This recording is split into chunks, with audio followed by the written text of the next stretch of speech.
السلام علیکم ورحمت الله.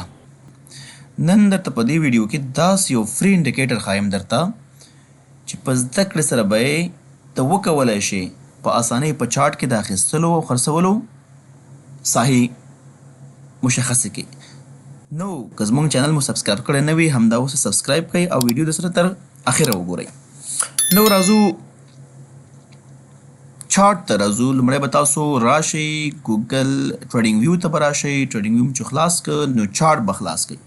چې کله مو چارټ خلاص کړ تاسو نو را به شو انډیکیټر ته. یاد دوي چې دا انډیکیټر په هر ټایم فریم کې قابل د قبول ده، یعنی په هر ټایم فریم کې صدق کوي. تاسو به راشئ چې ته را به شئ مستقیم کوم ځای ته به راشئ، تاسو به راشئ او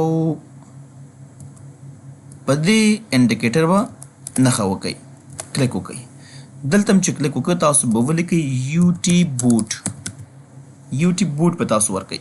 چې کله تاسو یو ټي بوټ ورکړه نو تاسو وګورئ دا انډیکیټر ده، دا ډېر جالبه انډیکیټر ده، همدغه کمالي انډیکیټر ده. دا به تاسو ته په چارټ کې په اتومات شکل باندې د اخیستلو او خرڅولو ساحه وښیي درته. کلیک پې وکئ. چې کلیک مې وکړ دا به ستاسو چارټ ته عملی شي. ویری نایس. تاسو دا وګورئ څومره ښه، څومره زبردست. دا وګورئ تاسو چارټ کې د اخیستلو د خرڅولو ساحې کاملا روښانه دي. دا وګورئ. نو ضرورت څه تاسو په سګنلو پیسې ورکړئ. چارټ ته راشئ، چارټ کې انډیکیټر اپلای کړئ، یو ټي بوټ انټر کړئ. تاسو وګورئ څومره ښه، څومره زبردست. دلته وګورئ بای شوی ده، څومره لانګ انټري شوی ده. دا وګورئ بای په دې زون کې بای شوی ده ورسره څومره زبردست. تر دې ساحې پورې وګورئ. دلته بای شوی ده څومره زبردست. تاسو وګورئ د بای سیګنل درکړی درته آل د وی تر دې ساحې پورې. دلته وګورئ تاسو د سل سیګنل یې درکړی درته ده په دې زون کې. نو وګورئ څومره زبردست سیګنل. تاسو وګورئ څومره بهترین سیګنل یې ورکوي. دا یا تاسو کولی شئ یو بل د همدې یو بل شکل ده، تاسو یو ټي بوټ الرټ ورکوئ ورته. یو ټي بوټ الرټ دا هم تاسو سره هوبهو همدا کار کوي. لومړی راشئ ابل ختم کوئ او دا پرېږدئ. دلته تاسو وګورئ چې په چارټ کې دا تاسو ته هره ساحه څومره مشخصا ښیي درته، کلیر ښیي درته، هر څه مکمل کلیر ښیي درته. سیګنل ورکوئ، سیګنل نه وروسته تاسو فالو کوئ. 90% دا انډیکیټر تاسو سره مرسته کوي تاسو چارټ کې دا سیستم څنګه کوي په اسانۍ باندې استعمال کوي. خو ریممبر پوینټ چیرته ده؟ ریممبر اوس پوینټ چیرته ده چې تاسو باید دا انډیکیټر یوازې استعمال نه کوئ، تاسو باید د دې لپاره په چارټ کې سپورټ او رزسټنس زون په نښه کوئ. کله چې تاسو سپورټ او رزسټنس زون په نښه کړل د هغې نه وروسته تاسو که دا انډیکیټر نه استفاده وکړئ نو ستاسو د چارټ سره به په ډېر ښه شکل هماهنګي وشي. نو لومړی مهمه چې ده لومړی تاسو باید په چارټ کې د سپورټ او رزسټنس ساحې په نښه کوئ. بیا په هغه زون کې تاسو وګورئ د انډیکیټر نه تاسو استفاده وکړئ. که چې تاسو ته یې سیګنل درکړو درته تاسو انټري وکړئ په ایزي شکل باندې بای انټري وکړئ. که په رزسټنس کې تاسو ته سل سیګنل درکړو نو تاسو سل وکړئ. ایزي، نو میجیک. لیټس کم ډاون.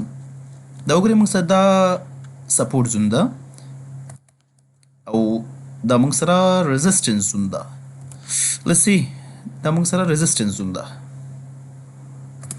نو اوس راځو موږ همدې انډیکیټر نه استفاده کوو. دلته ګورو زو همدې انډیکیټر ته بیرته او په چارټ باندې اپلای کوو. نو اوس ګورو ویری ګوډ، څومره زبردست. تاسو دا وګورئ څومره کلیر. سپورټ زون د پرایس سیګنل موږ ته دلته راکړی ده، بولش کینډل جوړ شوی ده، بولش انګلفینګ جوړ شوی ده. څومره ښه، ویری ګوډ. د دې ساحې نه تر دې ساحې پورې موږ سره وګورئ تاسو موږ ته یو ټي پي راکړې ده. دا وګورئ موږ دلته انټري وکړو یا د همدې سیګنل سره انټري وکړو لانګ د وی. دا وګورئ څومره زبردست، ویری ګوډ. دلته بیا وګورئ په رزسټنس کې وګورئ. په رزسټنس کې موږ سره انګلفینګ کینډل راغلی ده، بیرش کینډلز راغلی دي. نو موږ کولی شو د بر نه ډاون انټري وکړو. ایکسلنټ. دا وګورئ all the way to this zone.